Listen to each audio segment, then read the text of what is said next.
Welcome to the Upshot, Multi-World Disc Golf's podcast about the latest in the disc golf world. I'm the editor, Charlie Eisenhood. Joining me, as always, is Josh Mansfield.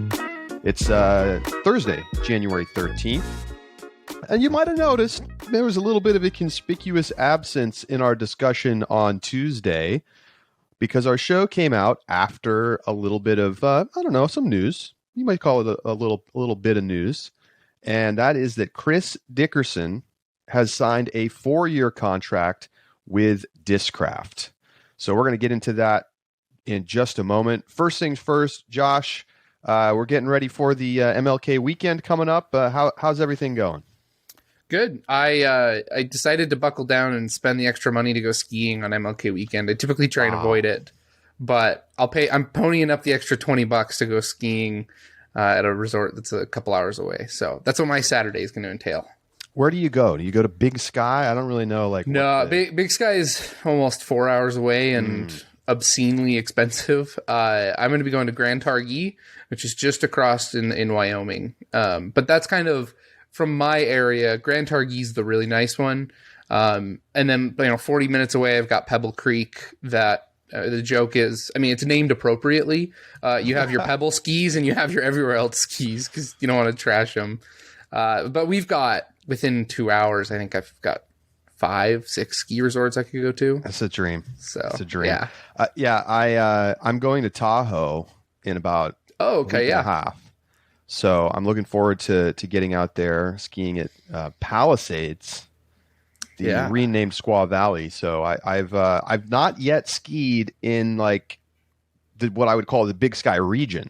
Mm-hmm. So I've never skied in Utah or Wyoming or Idaho, and I really, really want to go. So if I come up that direction, I'm going to hit you up because I think there's a chance I'm going to go there at some point. How far is Jackson Hole from you? Jackson Hole is just a couple hours. So I think it's 2.5 hours max. Right. Talk about expensive. I'm sure it's really expensive. Yeah, it definitely is. But I have definitely driven farther for a day trip. So the road warriors for skiing. It's worse than disc golf, man. But disc golf, I'm like, I can get an Airbnb, but skiing is so great to me. Disc golf just kind of takes a backseat in the wintertime. I respect those who play through the snow and stuff. And it's been a little cold here in New York, but it's playable weather right now when there's not a ton of snow on the ground. But my brain, as soon as Thanksgiving is done, I'm like, all right, where is it snowing? So I love that. You'll have to report back. We'll do. I can't wait to get out there. This will be my first days of the year out in Tahoe. So shout out to our ski brethren listening to the show. So let's get into this. Chris Dickerson signs 4 years with Discraft, and the guaranteed annual amount not being publicized, but Dickerson says that they are projecting the deal at being worth over $1 million over the 4 years. So presumably that's with estimates of disc royalties. We don't really know. I think everybody wants to announce $1 million contract these days. That's where we're at. And I won't be surprised if that's where it ends up, or even more. Discraft came out with a line of robot chicken stamped buzzes to kind of kick things off, and I think they sold out in an hour or something. You know what? This is we were talking about it, I think, on the subscriber bonus segment, which we hope you check out. The subscriber bonus segment this week, we were reacting to our interview yesterday with Jeremy Rusko in our new Upshot interview series, where once a week we'll be doing an interview with a player or industry professional, somebody in disc golf that's got something interesting to talk about, and it'll just be focused on the interview. Anyway, check that out. You could become a subscriber for less than $4 a month at discgolf.ultiworld.com/subscribe. And one of the things we were talking about at some point in a show recently is players getting their own discs, right? Really making it easy to be excited about buying a disc for a player. And we've seen the Signature Series lineups for Macbeth and Paige Pierce. And It doesn't sound like that's quite what we're going to see with Dickerson, but having discs available day one when you make the announcement and having them look really nice, people were super excited about them and they sold out quick. Innova, on the other hand, didn't have discs lined up for Haley King when they announced Haley King's contract. It just seems like a missed opportunity. So anyway, we're going to get into all that. Dickerson, 4 years, probably they're saying $1 million plus. Your reaction, Josh, to just hearing that news? Chris Dickerson chose to skip tour events last year because he couldn't afford it. Because if he goes to that event and doesn't play his best golf, he has spent hundreds, if not thousands of dollars in expenses in order to do that part of the stretch. And he's made it clear that his previous contract made it such that it wasn't really affordable for him to go to these parts of the tour. In the announcement, in the article, he talks about how he is going to be skipping the European tour and the Preserve and OTB, and he's doing so out of a family life and disc golf balance. And the reason why he can do that now is because he can afford to. His deal of over $1 million, we hear and we think, oh man, that's nothing compared to Ricky and Paul. That's still 6 figures a year. Like, that's still really, really good income. Yeah, right. Even if they miss the mark in terms of the target, it's still going to be a comfortable 6 figures a year, which is a very good salary to earn in the United States. If he takes home $200,000 a year, then he's golden. And it means that Dickerson now finds himself in a place that his decisions about when he's playing disc golf no longer have to be financial. And I think that's an incredibly liberating experience. I think it's an incredibly important goal for our sport to get to the point that players, especially the top of our game, should not be taking financial considerations as to whether or not they play a tour event into that. I mean, and of course you are, right? My sponsor wants me there. I need to be on tour.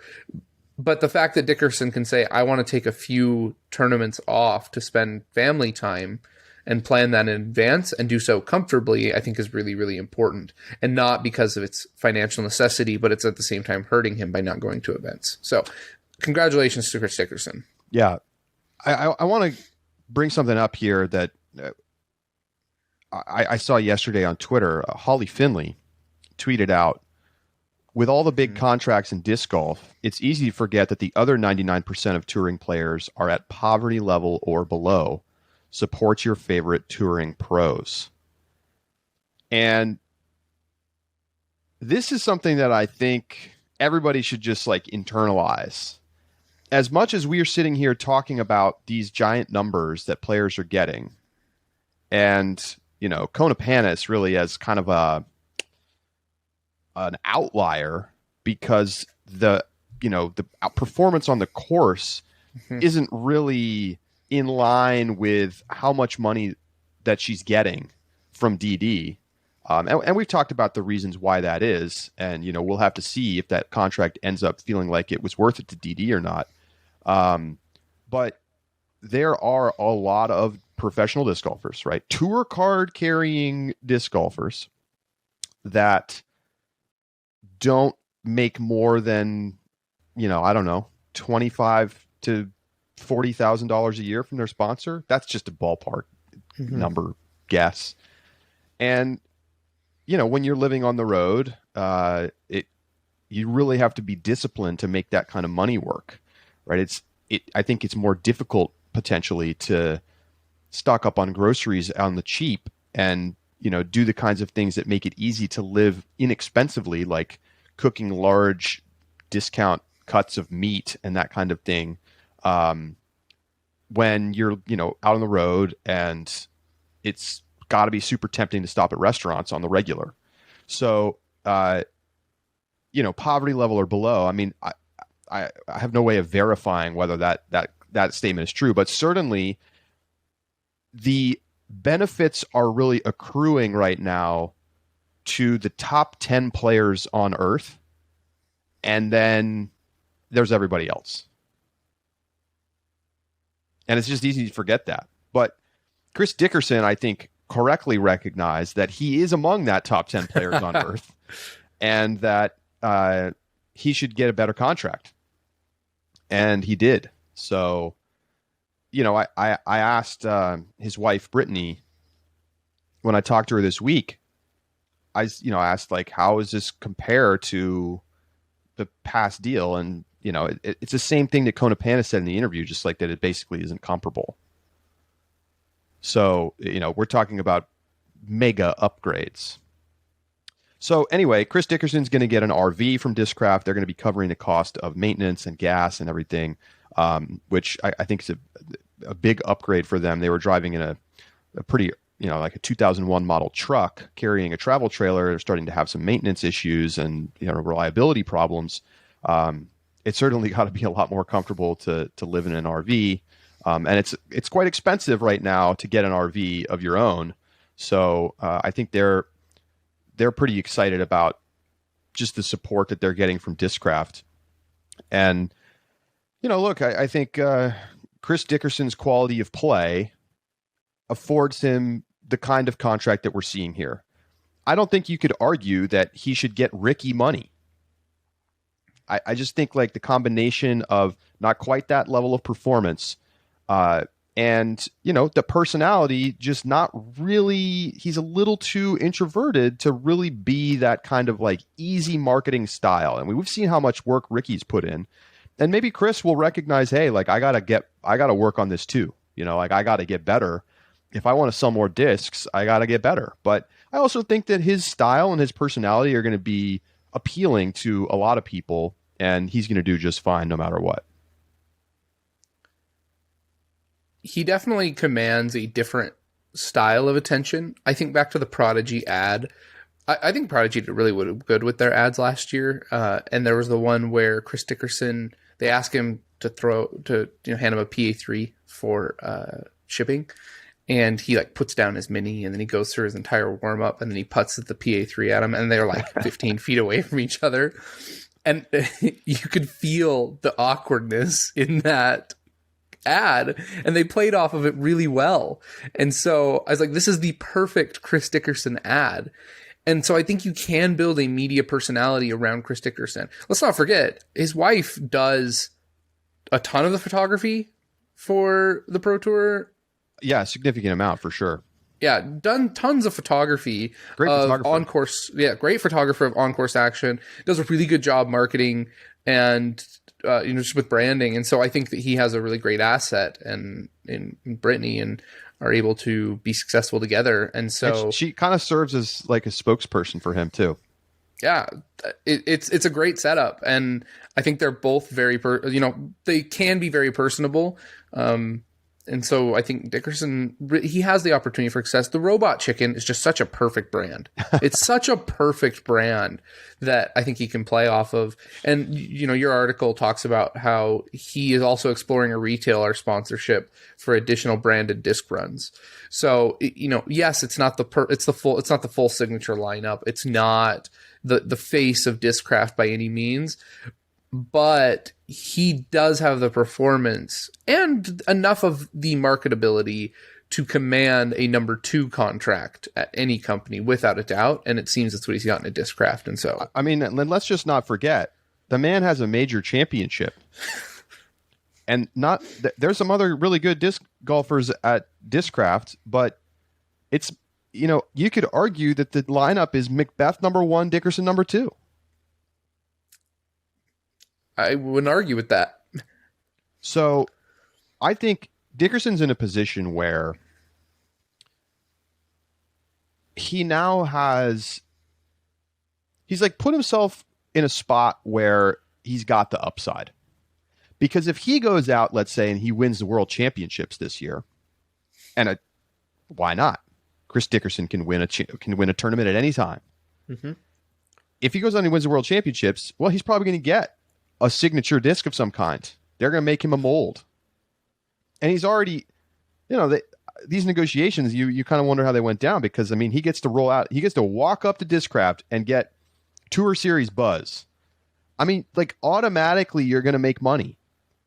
You've just been given a money machine, because people are going to buy the buzz from now till forever. Mm-hmm. So I think it's, it's just clearly a situation that's going to be a big upgrade for him. I think it's no love lost with Prodigy, huh? I mean, they never posted on social media about it. They never said, "Hey, thanks," like with Matty O, with Katrina. Mm-hmm. I think they do not like players leaving contracts early. And again, we've talked about it. That these things are going to change. So we'll see what this means for Dickerson. I mean, I think one thing, like, travel's going to be a little easier. Mm-hmm. Money's going to be a little easier. Does that translate into better performance on the course? Because you're not thinking about that stuff now. I think it certainly could. So, the other thing I want to add, though, remember when Paul Ulibarri was talking about if you have somebody who wins all these A tiers in Michigan or what have you, we're happy to sponsor that player and have them continue winning the A tiers and their local circuit because that's great marketing for us. Dickerson in Tennessee is known for his just dominance in that state and in that region. And I think that that's something that can be really valuable for Discraft in that geographical region, to have someone like Chris Dickerson regularly there throwing and representing Discraft and winning those local tournaments. Is he still going to play him? I'm not sure. I don't know. There's been no announcements. This is pure speculation on my point. But I think that he is an appealing figure in that region. The same way Matty O commands the Alabama attention and the South, I think that Dickerson does for Tennessee, and that Discraft saw that, and I think that is another upside of Chris Dickerson. Okay, you ready for this? Yeah. Dickerson played, I don't know, like 10 B and C and A tiers, like off the tour, mostly locally. He won in 2021. He won literally all of them. He won them all. He was first place every time. He's one of those interesting guys because a lot of the top touring pros, right, guys of his caliber, basically don't play local tournaments, or it's very rare. They play the tour stops, maybe a couple Silver Series, and that's it. Maybe they play a warm-up tournament, or they have like a local tournament that they run, like Macbeth. But for the most part, you're not going to find him at your local C tier ever. But Chris Dickerson is that, like, that's part of what he does. Like, he just walks around Tennessee and just mops up. And so he's interesting because you kind of get the both worlds thing, right? Mm-hmm. You have that significant influence in the area type regional pro, plus the national visible on coverage touring pro. And I actually wonder, like, does that give him a little bit of additional benefit? I mean, like, think about it, right? Discraft doesn't who does Discraft have in that part of the country on their team that's like really notable? Because part of the whole thing here, you have to remember this, right? There's a real regionality to these disc companies, right? Mm-hmm. Innova's in California and the Carolinas. Prodigy's in the South. Discraft is in Michigan and like surrounding, let's say, upper Midwest. Mm-hmm. And you've got DD kind of in the Central. And I don't think it's random that these companies have sort of like located themselves in different areas. And obviously there's a ton of other, MVP is also in the Michigan area. I don't really know if they have that same kind of influence locally that Discraft has, just because of the longevity of Discraft. But you have this regional effect where players from the area are more likely to be able to have access to the discs from their manufacturer that's nearby. And certainly lots of just influencers in the area that are throwing those discs. So Discraft gets this anchor in the South. That has benefit to these companies, and they think about that. I don't know how many people. I bet there are going to be some Prodigy fans who used to throw. My first question: how many people were throwing Prodigy because of Chris Dickerson?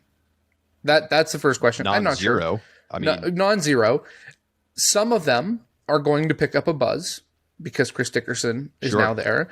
There may be a few that completely switch to Discraft, but I think more likely is they just buy the Chris Dickerson buzz and stick that in their bag. But the people who see Dickerson show up and just mop the floor with them in Tennessee. Those are going to be, and he's on your card and you're chatting with him after the tournament. Those are going to be the guys who are going to say, man, the way Dickerson threw that buzz, I've got to get one of those. And there are going to be, I think, hundreds of people just who play in tournaments with Chris Dickerson, local tournaments, that are going to start buying more Discraft because Chris Dickerson is using it and kicking their trash with it. So I think it has big influence. I think it's a very strategic and smart move and another added value of Chris Dickerson. Let's talk about Prodigy a little bit more, because announcement comes out this week. They release a video with Kevin Jones, and the video talks about Kevin Jones basically starting to get some of his own signature discs. He's going to have discs with a music theme. We know Kevin Jones loves EDM music, likes to DJ. We've had if you go back in the archives of the subscriber bonus, you can find a Kevin Jones mix. It was like one of our New Year's Eve shows back a couple years ago. So go check that out. So he's going to get the reverb, an overstable distance driver, and distortion, an overstable putter, an approach disc. So here we go, right? Prodigy said this offseason, okay, what's our goal here? We've got to re-sign Kevin Jones, and let's commit to a long-term deal. We're going to pay him great. We're going to give him the lineup. We are seeing Kevin Jones as our Paul Macbeth, our Ricky Wysocki. And that meant that when it came time to do negotiations with other players, they didn't want to commit the money. Who knows? You can never get really inside these deals in a meaningful way. Chris Dickerson maybe was on the move regardless. And Katrina Allen maybe was on the move regardless. But at the end of the day, they let two great players walk because they said, we're putting our eggs in the Kevin Jones basket, and we're going to do the smart thing, which is create discs for him, and we're going to sell a boatload of them, because they're going to sell a boatload of them. They're going to sell several boatloads of them. Kevin Jones is marketable. Kevin Jones has the personality. Kevin Jones is young and has the potential to be excellent. I mean, he already is excellent, but to be top tier, it makes sense. Copy what works. Prodigy is copying what works, and I think they copied it with the right player. Yeah. I mean, I think if you're Prodigy and you look and, you've got two players, right? It's just the same thing that happens in sports, right? You draft a couple rookies. They both turn out amazing. Wow. Like we hit with this one. They get you 5-year contract, a great team friendly contract. And then they got to get paid. And a lot of times you can't pay them both. And so you got to choose. And so they chose Kevin Jones. And, I think that it's a mistake for them not to have recognized that at least the landscape has changed and be like, hey, Chris, your contract is kind of weak right now. Like, we want to restructure it because we want you to be taken care of. That clearly didn't happen. And so Dickerson walked. They're pissed. But if he's not getting paid and he has an out in the contract in some way, that's on you. You can't expect somebody to just sit there and not make, only make a fraction of what they can get on the open market. And that's what's happening this offseason. There's a lot of people who are undercompensated and had opportunity to go to the open market and make a lot more. And so that's what they're doing. And for people who are saying, it's disloyal or whatever, well, where's the loyalty from the companies? It's not like these companies are coming around and saying, hey, you know what? You're right. You could go make $1 million a year over at DD. We're gonna hook you up and move your contract up. It's not happening. Or it's only happening after the counter as a counter offer. And at that point, people are already pissed off. So, look, it's business, folks.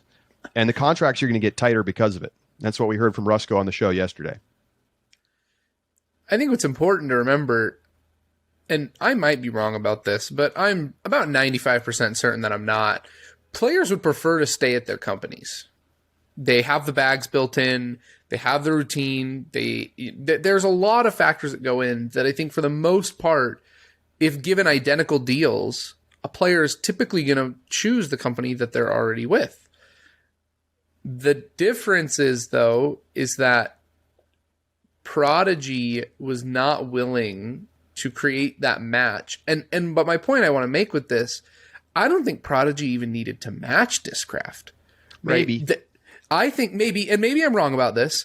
I truly believe, though, that there is a cost to moving that has to be factored in. So Sure. if you say you get $250,000 a year at Discraft in an RV, and Prodigy says we'll give you $200,000 a year in a Sprinter van, that may have been enough. So, but Here's the thing, Josh. okay, What you say I'm is listening. true, right? There's probably some performance cost to switching. You have to learn a new lineup of discs. You have to, have an adjustment period where you're probably not going to play as well as you would.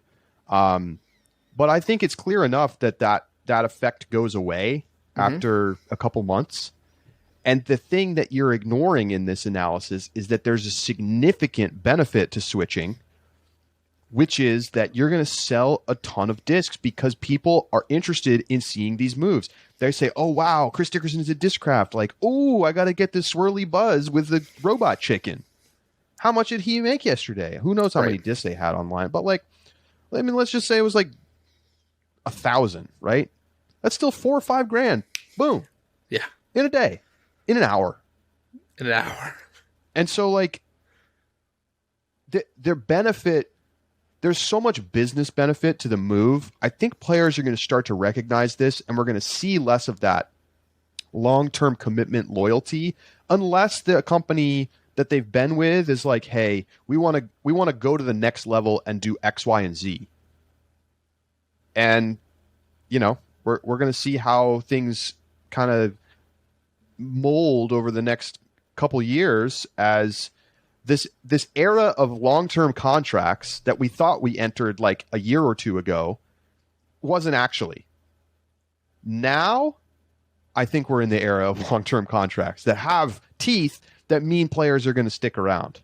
So, I actually think next year's offseason is going to be very interesting too, because there's a lot of free agents hitting the market. But a lot of the folks who might have gone to free agency next year are now, it's like early switched and are now under deals that I think are going to be a lot more, robust.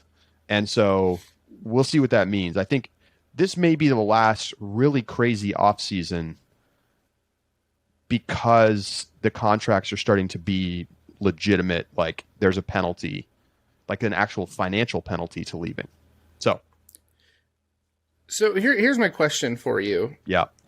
Because what I just looked up, Djokovic, he's been in the news, so his name was the first one that came to my mind for tennis, right? I've seen some tweets on Discord, people talking about how tennis is probably our best equivalent right now in terms of looking at how sponsorships function, and I think that it's valuable to look at other sports besides just golf. So I look up Djokovic, and he's been with Head Tennis Equipment since 2001.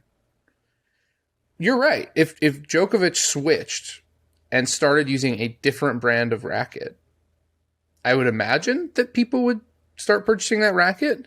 Is that the case? Do people switch their golf clubs or their tennis rackets like we do discs? Because the price point is significantly higher for that kind of equipment. Honest to God, if you ask, I'm a casual fan Sure. of tennis. Okay, me too. And golf. Casual, right? I watch the majors. Mm-hmm. I couldn't tell you anything about what the players use for their equipment. Literally nothing. I vaguely know the brands. And so, maybe I'm not the right person to answer this question. I'm sure that, tennis insiders who follow the sport close, like we follow disc golf, Mm-hmm. would be more likely to say, oh, wow, new racket. I'm going to go get that because my favorite player switched their racket. The thing is, though, tennis is a lot more like I don't know. It's not like disc golf because the big money endorsement deals are not from the equipment. Those are solid deals, but the big money's coming in from Rolex and what Federer's with Uniqlo and the car companies. Yeah. Yeah. It's like Mercedes, right? It's like, I think it's a rich sport, maybe. Maybe. So I don't have the context to know like how much is head paying Djokovic. Maybe that's public, maybe that's not, but I think it's just Discraft. Disc golf's in an interesting spot where it's just much more visible, like even on the products themselves, that there's like a connection with the pro players. You mean when you go play tennis, you don't play with one that has Djokovic's face designed on your strings? Well, right. Exactly. Let's see if we can. I'm going to Google and see if I can figure out how much they're making. Reportedly, Djokovic is getting $7.5 million a year from his deal with Head. Is that all? On the most recent contract, $7.5 million. Is that all? I mean, see, but the thing is, like, that's dwarfed by some of his other deals, right? But you answered my... Okay, so I'm on some random ass website, so who knows if these are legit. But Lacoste pays him $9.4 million a year to wear their stuff. He's got a watch sponsor. They all have a watch sponsor. Hublot, not the money not mentioned here. $4 million a year for his shoes. He's got a car group. He's got some bank. He was with, so maybe I'm wrong. Like, those numbers are comparable, right? So his shirt and his tennis racket deals are like in the same general ballpark.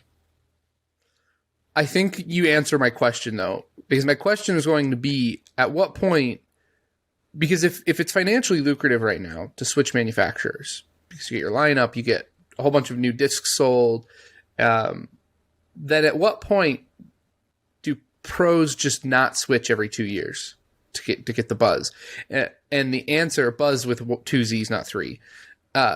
The answer is when disc sales cannot compete with these base rate endorsement deals that players are getting. And prize money at tournaments. Yes. So when you sell 10,000 discs and you're like, oh, great, that will go to my new car maybe. But other than that, you just don't care because you're making millions of dollars.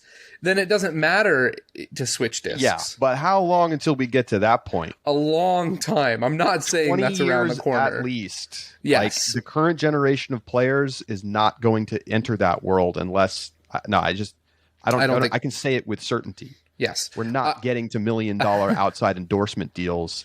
Disc golf is still small, folks. Mm-hmm.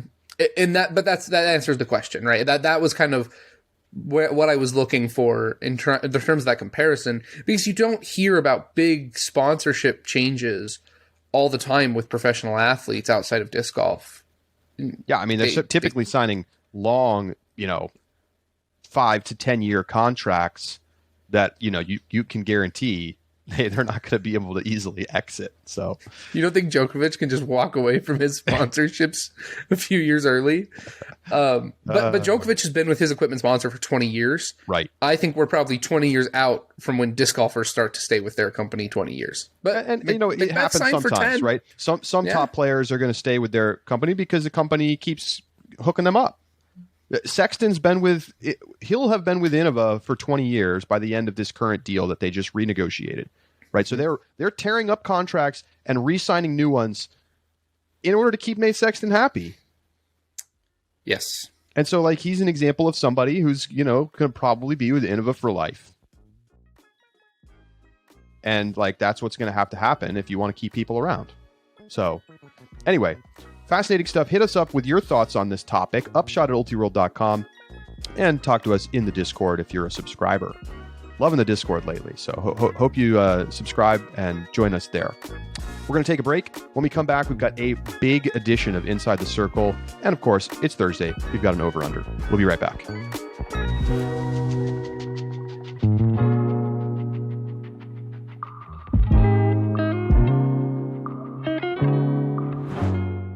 The Upshot is presented by Pound Disc Golf, makers of the best bags in the sport. Now, you know I like a smaller bag. I carry a Pound toolbox around the course, but I am getting a little tired of lugging the bag and having to carry it in my hand. Well, good news, small bag lovers, because I have it on good authority that the Rufus, the new smaller bag from Pound, is coming soon. So keep your eyes peeled to Pound Disc Golf's social media to see when you'll be able to get your hands on the new Rufus. I know I will have one. PoundDiscGolf.com.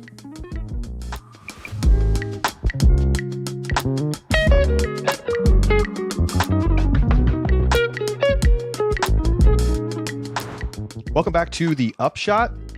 It's time to go inside the circle. Josh, take it away. This I know I say a lot that we have a lot in Inside the Circle, but this one really feels like it. We have a ton of news to get to today. First up, Paige Pierce has been nominated as the World Games Athlete of the Year. It looks like they have nominees from tons of sports in there, but for flying disc, Paige Pierce is the nominated athlete, which I think is really exciting considering the recency of the partnership again. You can go and vote until January 31st. You can vote every single day until January 31st. I think this is great publicity, so I encourage you all to go vote. You can find the link on Paige Pierce's social media, and so many pros have shared this, so it's not hard to find. Right now, as the vote stands, PR Sergesh in hockey is at 77,000 votes, and he's got the most. Alberto Lopez in sport climbing is at 41,000. He's in second, but then Paige is at 21,000. So we've got a long ways to go before January 31st. Go out and vote. Vote every day till January 31st, and we could get her there. You're gonna have to work for it though. But after that, I mean, I don't think there's anyone in or 10,000s or above afterwards. So it's pretty exciting to see the different disc golf community. Yeah, it's exciting to see him rally around Paige for that. I wonder how much like Ultimate players are voting for this as well. Probably a little bit. There's always enthusiasm when Ultimate players or teams are nominated for this award. I'm going to give you some background here because people might be wondering, why is Paige Pierce being put up as the Flying Disc Athlete of the Year in a year that maybe wasn't her best season? So let me just take you inside what's going on right now. So the World Flying Disc Federation, which is the international governing body for disc sports, which is kind of like this weird thing because the PDGA also claims to be the international governing body of disc golf. And so you have kind of this like weird dual relationship. But these two organizations are friends again after being kind of like divorced parents for the last few years. And so the World Flying Disc Federation is starting to put some real emphasis into the development of disc golf in the international sporting community.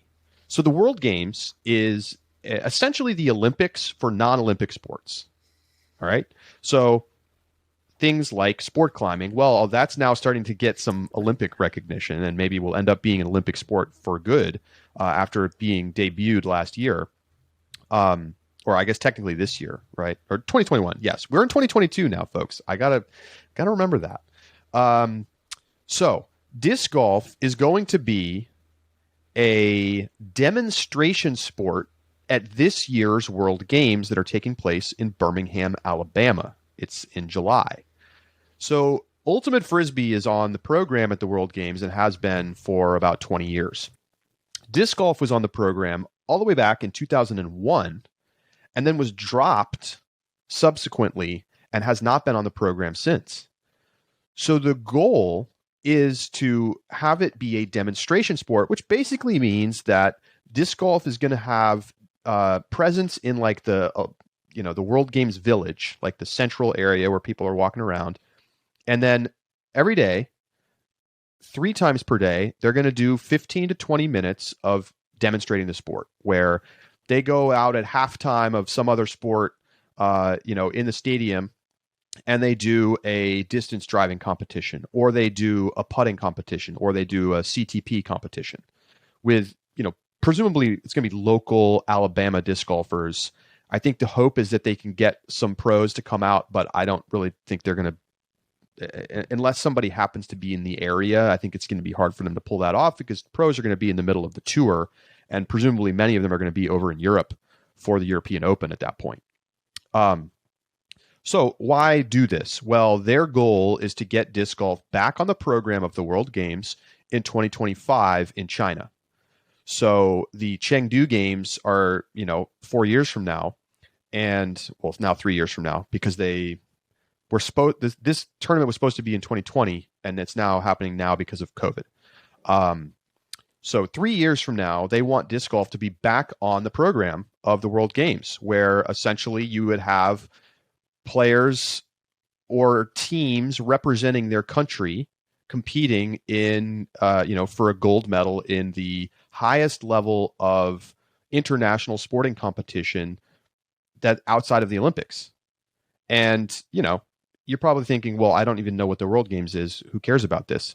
Fair enough. The Olympics is the one that we talk about, but this could be ultimately someday, if disc golf gets back in, a prestigious thing to go and try to win, because you get a legitimate gold medal. There's, it's like the Olympics. It's like there's the village and there's all the bells and whistles and the stadiums and everything. So, long term, of course, there's a hope to get into the Olympics.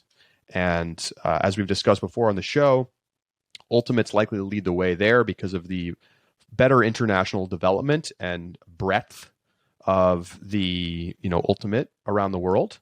Disc golf's got a lot of work to do to get into a lot of places, right? Latin America, Africa, a lot of Asia. Really, disc golf is big, but it's concentrated right now into a few countries. So the efforts of the PDGA and the Paul Macbeth Foundation and others who are working to expand it internationally, that's the kind of thing that could get disc golf in the Olympics someday. So I know that's a long bit there for Inside the Circle, but that's the context of this vote. And they hope that disc golf can do well in this vote, because these things actually matter when it comes to assessing, whether to add a game to a sport to the games or not. And I think it's exciting that when you look at the sports that we are kind of comparing with in this race, sport climbing, for example, sport climbing is immensely popular and has made appearance in the Olympics. I'm glad that we are not tied with tug of war right now, if I'm being frank, which is an option. But if you look at it, there are at least 100,000 votes outside of the votes that Paige has garnered that people are seeing Paige Pierce flying disc. And that's attention. And I think that that's a really, really exciting thing regardless. So good luck to Paige. I'm voting for you every day. You should too. Next, Infinite Discs Disc Golf Convention that was slated to happen next month has been postponed until 2023. I think that's a softer way to say that it is canceled. I'm pretty sure they've announced this as an annual event. So if you postpone 1 year, I don't think you get to call it a postponement. But, anything you need to do to try and soften this blow. It's ridiculous spin, to be honest. They announced that it's canceled due to COVID-19. And, it's tough to have an indoor convention right now. Yes. Omicron is still ripping through the U.S., and, I don't expect it to really impact the disc golf season. Fingers crossed, because outdoors, right? I mean, we've seen how much disc golf's been able to continue despite many other things getting canceled. But B, I also think that by the time we get around to late February, we're going to have seen Omicron fully pass through and be well past its peak at that point in the U.S. So, but it's really hard, I would imagine, as an organizer to be trying to host an indoor convention in Las Vegas. The CES big tech, sort of like home and personal tech show just happened. And it was like this weird skeleton of itself where everybody was like walking around socially distanced, and, you couldn't like do hands-on stuff. You're like looking at your phone on, it's not the same. Big, the NAB show, which is one that I often attend for film and broadcast stuff. It's been getting canceled. And it's just, it is what it is. We're not quite out of the woods yet. It's responsible. You would hate, imagine first off, morally, I think it's the good thing to do. But secondly, imagine if you are the source of a major outbreak. And that's not the publicity that you want to see on the Vegas news, is that, major outbreak caused by disc golfers. That's it's good. It's hard because people, I'm sure, have their hotels, their flights, all of that already booked, which is really unfortunate. But you got to be booking refundable stuff right now. Oh, most yes. travel stuff is. Mm-hmm. So save your ticket value for next year. Yeah. Yep. So disappointing news, but I think the hype around it is important. I think this is a really good step for disc golf for next year, and I am excited when it does eventually happen. Next news: this year may be the last year that Worlds courses are also played at their regular tour stop. So we have the Dynamic Discs Open in April, but we also have Worlds being held in Emporia. They have made the announcement that in 2023, that will not be the case. So the Green Mountain Championship will not be a tour stop because Smuggler's Notch is hosting the World Championship. Same thing with the toboggan course. We will not have the Great Lakes Open. Instead, we will be having the Champions Cup there. So 2 tournaments that are going to be removed from the tour slate and replaced with their respective majors that are being hosted there. I think that this is good. I think that as much as all right, I wish this had started in 2024. I would have watched the Green Mountain Championship and Worlds, but I'm biased. I think, though, that what's really important is, and I think Jeff Spring mentioned it in the article with this announcement from UltiWorld, he says that we need to make room for new opportunities and venues. And with the tour becoming as tight as it is and packed and so many great events that could be on the tour, it makes sense to pull out the regular tour stops for these courses and make room for other events to take their place. And it creates trial areas. Green Mountain Championship will undoubtedly be back for the foreseeable future after Worlds.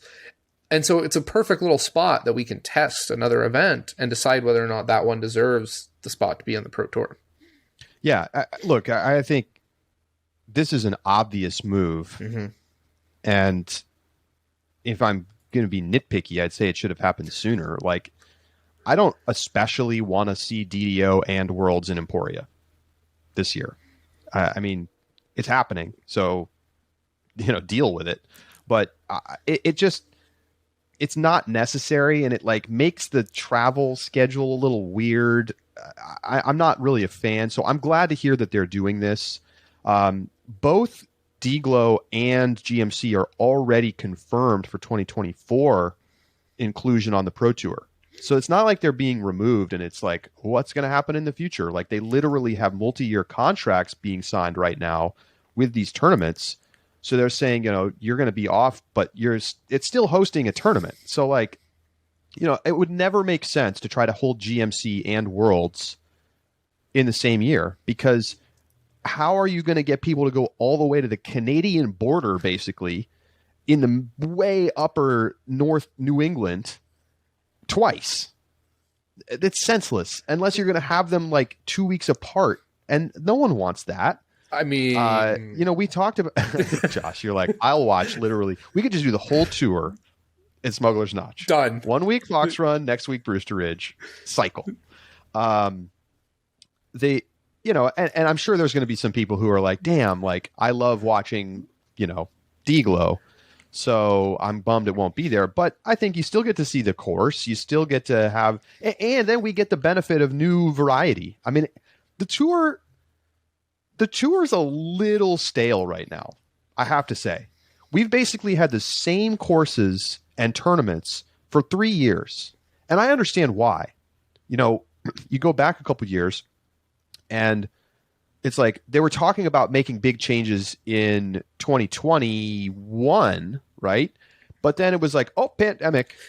So you don't want to make a bunch of changes. And then it's like, oh, we're merging the NTs and the Pro Tours. So you don't want to make a bunch of changes there either. You like got to make that integration happen. And like, there's all kinds of politics there. So now we're going to actually see new venues and tournaments and courses pop up in 2023. And that to me is positive because I don't want to just watch this. And there's a lot of good courses on tour, but we need new, fresh, interesting stuff. Some of the new courses that have popped up in the last couple of years have been nice additions. Preserve. I think a lot of people like Des Moines Challenge, even though it was a little undersubscribed by pros because it was right after Worlds. I think this is a really good long-term benefit for the tour. I saw some pros who said they want Eagles Crossing in place of one of those tournaments. So there are events and courses that can fill these spots. I think what's nice about it, first off, I am in no way disappointed that Worlds is at GMC. I'm way more excited in place of, because the hype, the importance, the attendance, it's all going to be better because it is a major. So I think fans of the tournaments that are going to be replaced with majors should be excited, not disappointed. And I honestly think that 2 a year, maybe 3 of new events is a good number to try out. It doesn't mean that we, do 5 or 6 and then accidentally book some events that shouldn't be on the tour and then have a catastrophic stretch of the season.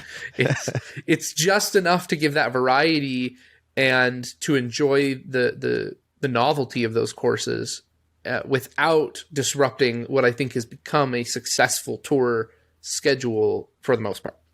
So good number, good change. I'm happy it's coming. Wish it was in 2024. Anyway, the trailer for Paige Pierce's new documentary, Fierce, has been released. We're going to play a clip for you right now. They say, you're the greatest of all time, but in my mind, that is not true. There are 2 other women that I'm tied with. Until I get that 6th world title, that is still up for debate. So this is so important to me to cement my name in disc golf history as the most winning woman to ever play the game. Charlie, I know that you have quite a few appearances in this and do some of the narration for the documentary. I'm really excited. I think it looks excellent. What are your thoughts? Well, look, this is a beautifully produced trailer. It makes me excited to see what the final product's going to be. It's admittedly a lot easier to make a great trailer than a great movie, but there's things here. Let me tell you what, when I watched a trailer for the first time, what stood out to me is that the sound is amazing. The sound is really good. The editing is very good. And that is very encouraging because what makes a good documentary is a lot more sure, you need quality source material, but they've got it. They've got it. They have Paige Pierce coming up short. That is a twist enough of its own as she chases the 6X World Championship that even if you don't have much else, you have that. That's a backbone of this movie. There's literally adversity baked in, which you need for a good movie. I think it would have been a less interesting movie had Paige Pierce won. So the thing is, though, what's going to make it good is the editing. And the editing on this trailer is very good. I've seen a lot of various Frisbee documentaries and trailers over the years, and none of them are this good. Literally none of them. I've never seen one this good. So that makes me eager to watch the movie. And yeah, for my voice to open up the trailer was a nice surprise. I think that what's very important, we know how it ends. We know that she doesn't win Worlds, but the reaction, discussion, and the story after the fact, I don't think a lot of us have been very privy to. I am very excited to watch this documentary now. And I was not before because, it was slated as being something maybe not for the disc golf world, right? We've all seen it. We know the story. This is to appeal to everybody else. It's kind of the way that the ESPN broadcast is packaged, right? It's to appeal to everyone else. We watch it because we're excited of the publicity, not because it's the format we prefer. I think this documentary, I think I was wrong about this documentary, and I'm really excited to think that. I will definitely be watching it when it releases. I mean, look, great storytelling is great storytelling. If they do a good job of telling the story and showing the emotions and the highs and the lows, and they had, all access to Paige Pierce, basically, then I think it's going to turn out good. And I think, the goal is to get it to be kind of like more about disc golf and not just about Paige. But even if the story focuses primarily on Paige, it's still going to be, it has the potential to be really good. That's what I'll say. It all comes down to the editing. But I think that there's reasons to be optimistic because of the trailer. Exciting. It's exciting. So that does it for Inside the Circle. Charlie, I do have an over-under for you for the week, though. Fantastic. I'm hoping that this news is not dropped by the time this podcast publishes. So it is 7:46 Mountain Time, 9:46 Eastern. At the time we are making this over-under, any announcement that comes after is not our fault because we cannot control time. This is binding. This is binding. Binding over-under, even if the show comes out following an announcement. Katrina's new deal, 3.5 years over-under. We don't know where. We don't know how much. All we're talking about is the duration of this contract. Over. Okay. So you think it's going to be a 4-year deal? I think it's going to be 4 or 5 years. All right. I am glad I'm getting the under. Oh. I think that the first contract with this new company is going to be a trial period. Because I think, isn't Haley King's with Innova for 2? I think it might only be for 1. Oh, is it only for 1? I mean, they haven't announced a number. Did they not? The fact that there's no number announced, generally that means 1. Sure. And I heard rumors that Haley King was looking for a short-term deal. She's young. It makes sense. Okay. So there it is. That this over-under, I predict, will be settled by our next show. So I would imagine so. The thing is, it's interesting because we've seen it all, right? We've seen short-term and we've seen long-term, multiple 4-year deals. My feeling is that it's going to be 4. That's what my gut says. That's fair. That's fair. I feel like Katrina's at the point in her career where it makes sense to sign a longer-term deal. I think you're right, but I got the gut feeling, man. Okay. So I'm actually excited to have the under. So that's right. That's why we make the bets. All right. Well, that is going to do it for today's show. Thank you so much for being with us here. And we look forward to talking with you next week. It's going to be a little bit of a different week because Josh and I are both going to be on vacation at different points. So we're going to kind of split up some shows. Josh will be with you on Tuesday. I'll be with you on Thursday. And we will. We're hoping to make sure that we have an interview for Wednesday. It's a little tricky with all of the scheduling, so we will see. But thank you very much for tuning in. We hope to see you in our subscriber bonus segment. It's already up. Goes out on Wednesdays. So we will talk to you next week right here on The Upshot.